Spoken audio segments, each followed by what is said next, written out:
Hey all. Just got done watching my favorite Christmas movie. One of my favorite movies, but it's most definitely my favorite Christmas movie. um, I've already expressed it, so some of you might already know, but my favorite Christmas movie is Love Actually. Um,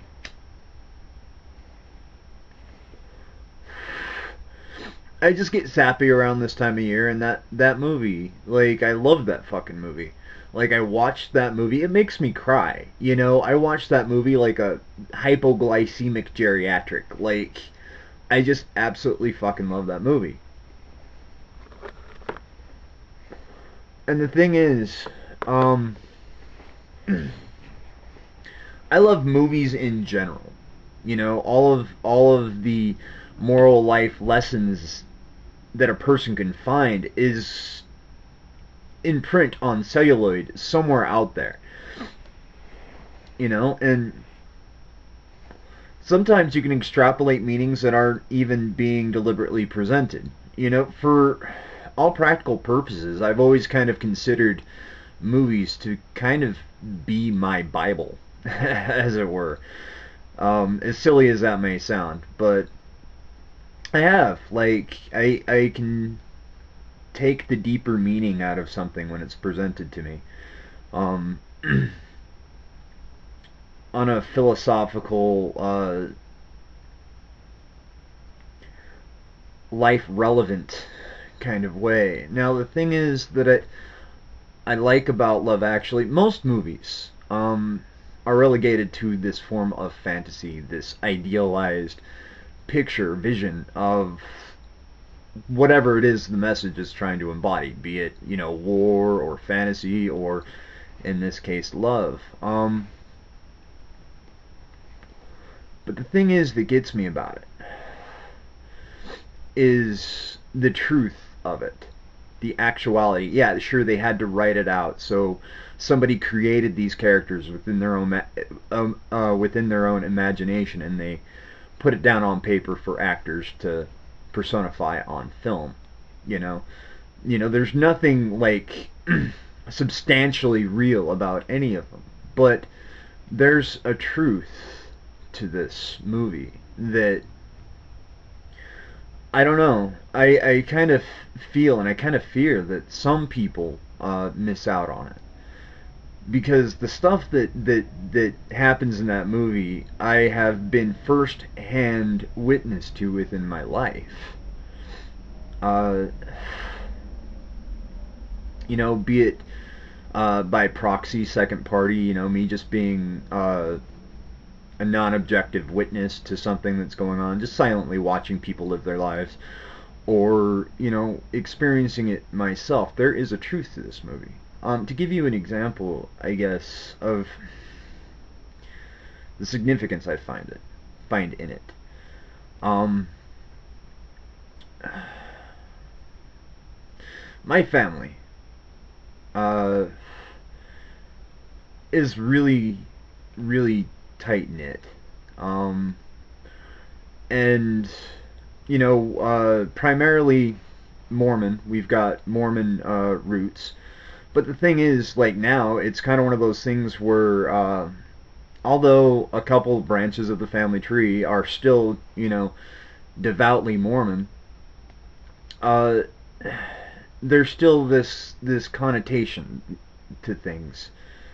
We've had our shit. We've had to go through a lot, and one thing that seems to be integral, and I think this kind of comes from my grandparents, is that, you know, opinions and politics and everything aside, there's one thing that you have to count on in this world, and that is your family. And so, from time to time, we have to put aside politic, we have to put aside religious views, um, and maintain. Uh, it's the one thing that we've got is each other, and it's kind of hard to explain. Like my being an atheist it was never a big deal. Like, I always kind of expressed a lot of opinions in contradiction to a lot of dogmatic thinking. And we discuss it and sometimes argue, but, all in all, when I finally said, no, I don't believe in God, I'm an atheist, it kind of hit that point because, it was 25. I was 25 at that point. Most of the family was just like, makes sense. Like that was just kind of the reaction. It wasn't like a debate and it wasn't a struggle. It was just, them going, huh, no, yeah, I can see that. It's just the way we are. Uh, my grandparents, um, got married right before World War II, and they had my aunt right before the war, like right before the war. And so when my aunt was a baby, my grandpa had to get shipped out to from military base to military base, and he didn't get to spend uh, the more formative, well, the early years of her life with my grandmother and her. Like, he missed out on a lot, and he wrote letters to my grandma nearly every day talking about how much he wanted to be with them, how much he regretted missing out on raising my aunt. And by the time the war was over, he vowed, he made a promise to my grandma that he would never be apart from her that long ever again. And by the time they had passed, they hadn't spent any more than a week apart. Until my grandma, like, she was like 80, she broke her hip and she had to go to the hospital and, heal from that. But before that, you're talking about 60 years for this couple hadn't spent more than a week apart.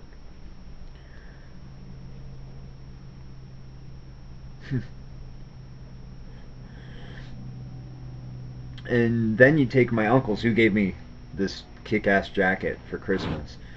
Um, they've been a couple longer than I have been alive. And of course, that wasn't an easy thing, especially given the time frame, In the 60s, 70s, and 80s, it was extraordinarily taboo. And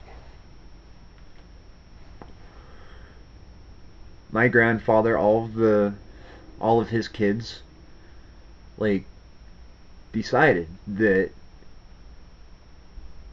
family came first. That was the most important thing. And I never talked to him about it. I don't know what his opinions on anything about that were.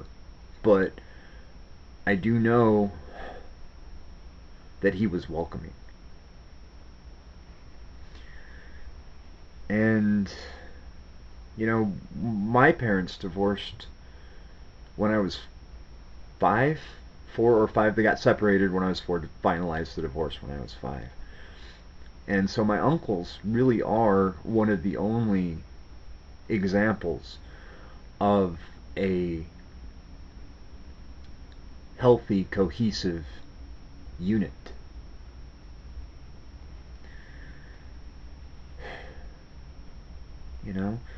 And it's just kind of one of those things where I watch this movie and I see all of the, over dramatized stories in regards to love and how people express it. And, I consider myself fortunate because if I were somebody else, I probably would miss out on the significance of that.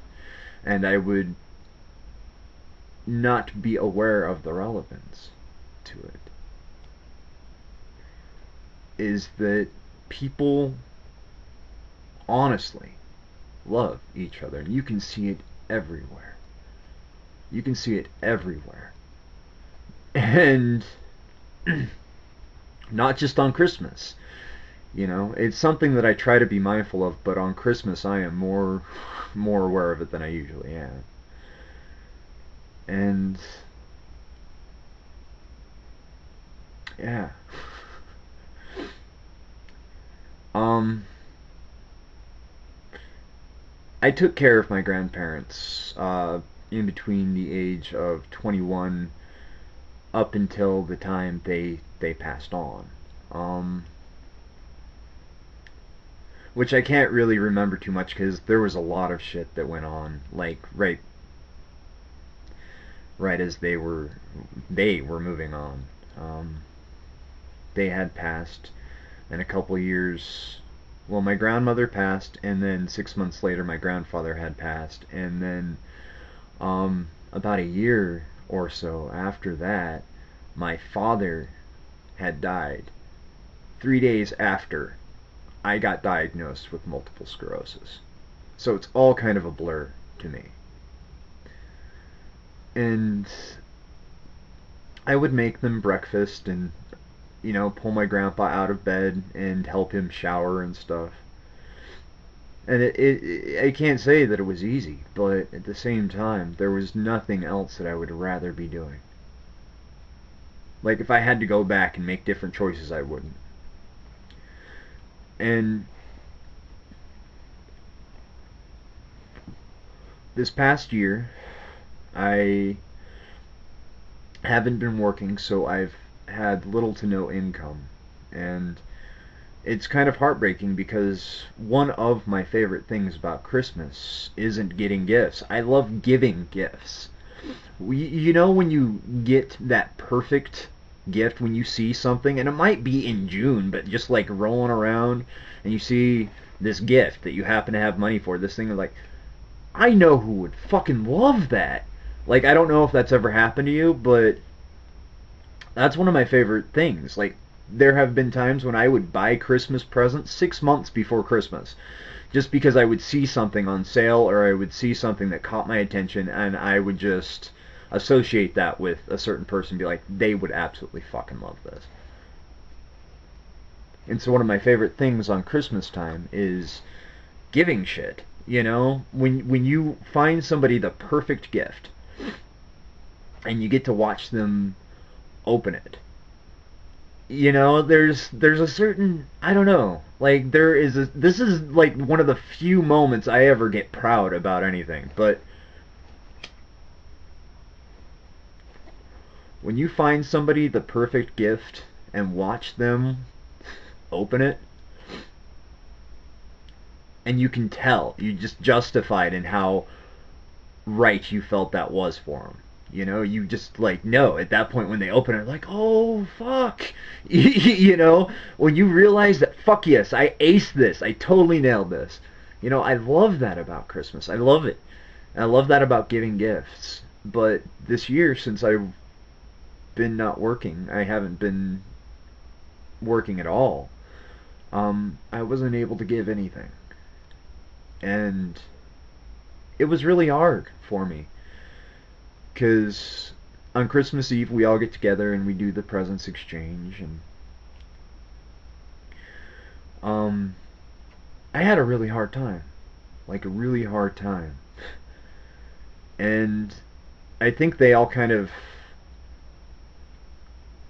were empathetic towards that. They could all see it, but at the same time, it's fucking Christmas. Have a fucking present, Kevin.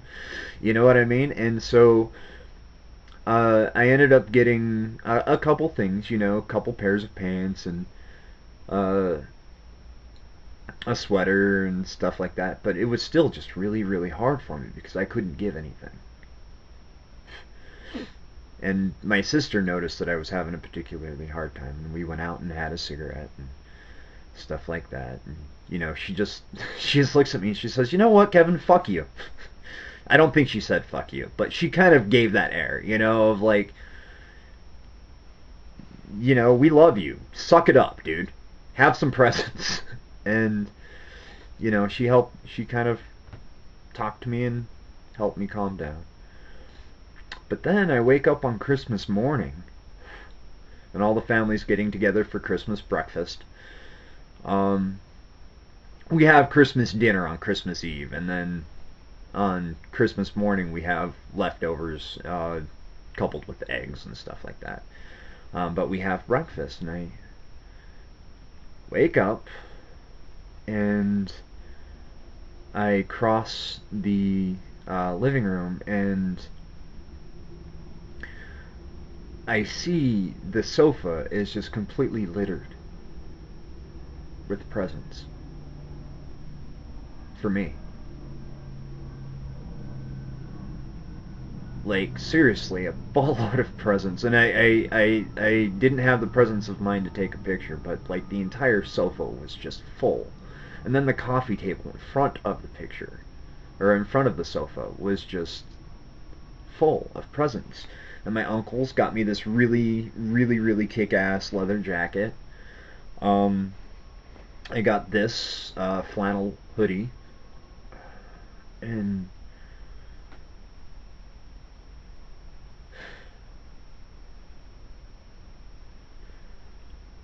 every single one of them, my aunts, my uncles, had pitched in. They contributed something.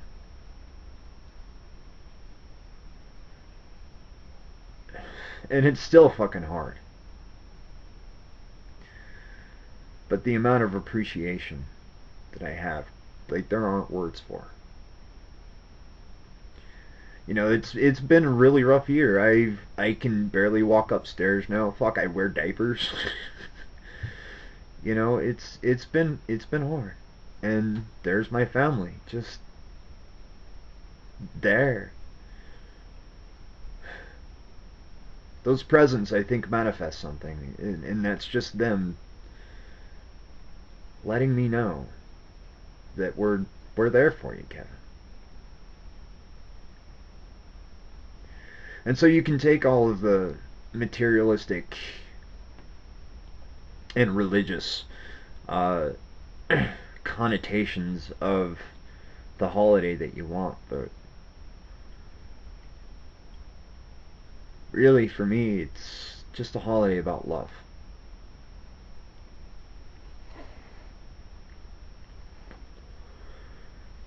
And it's one of those things where, despite all of the details in my life that make it sometimes unbearable,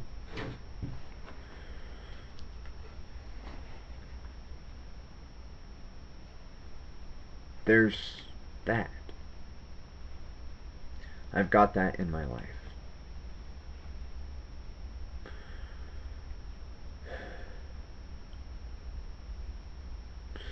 And I've shared with you all some of the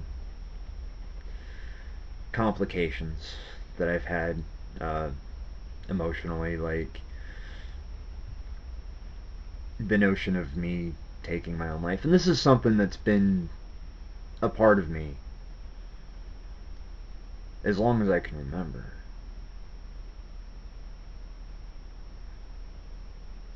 But every time I get close, every time I seriously humor the notion of punching my own card, as it were, I think of them.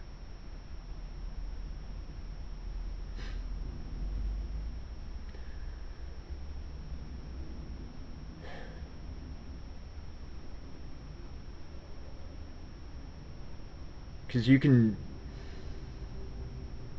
When I'm at my worst,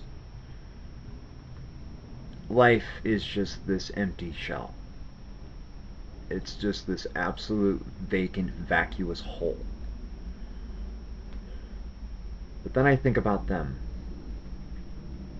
And I can't explain the mood because it's kind of hard for people who haven't been there to imagine.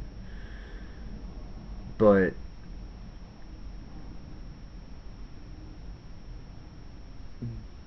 there are moments where even that doesn't equate. It doesn't register.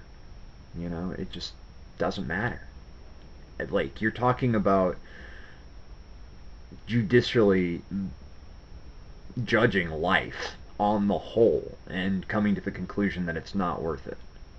But every time I start contemplating that, as dismal of a frame of mind I might be in, that always registers as significant. Always being aware of what I'm seriously thinking about doing. And not for myself, the guilt and the anxiety and hatred towards life, it all comes flooding in and crashing in, but being aware that it's not that I would be missing out on these people, but knowing what I would be doing to them. Because I've got my fucking problems. They don't have it. It's not their issue. But if I ever made that choice, they would be the ones who have to pay for it after I'm gone. A lot of people have suicide in their life, and they're always left wondering, what they could have done. What could I have done to make this person change their mind or to save their life? And it comes down to this matter. The fact of the matter is, it's their fucking choice, and it's something that they're doing. Suicide is one of those things where the person who does it is the villain. It's just the truth. Because they're gone. They don't have to be accountable for anything after that. But they leave behind this entire world of confusion and suffering. And I can honestly tell you that my family has saved my life on more than one occasion.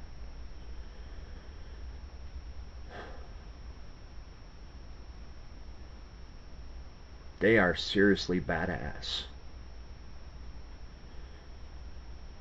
And it's not just my family, the people I know, my friends.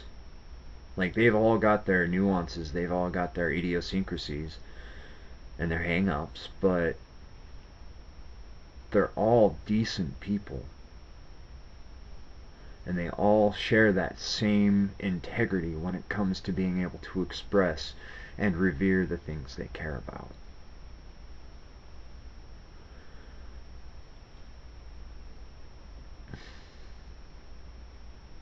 And so, even though I might hit my moods,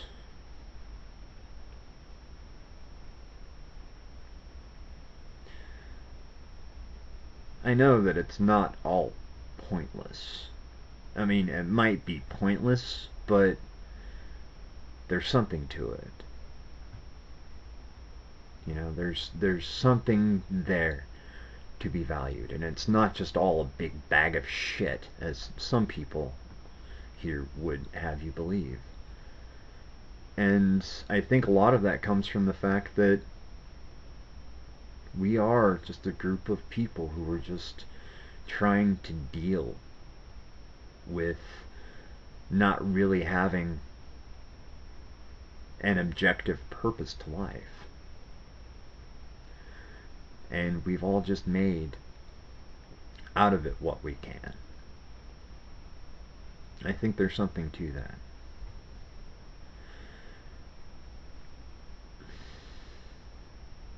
And I think that's more relevant and that's more significant than any amount of criticism that I could ever have towards life.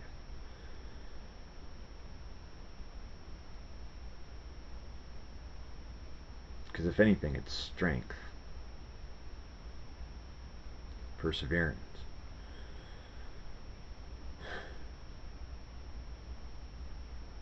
But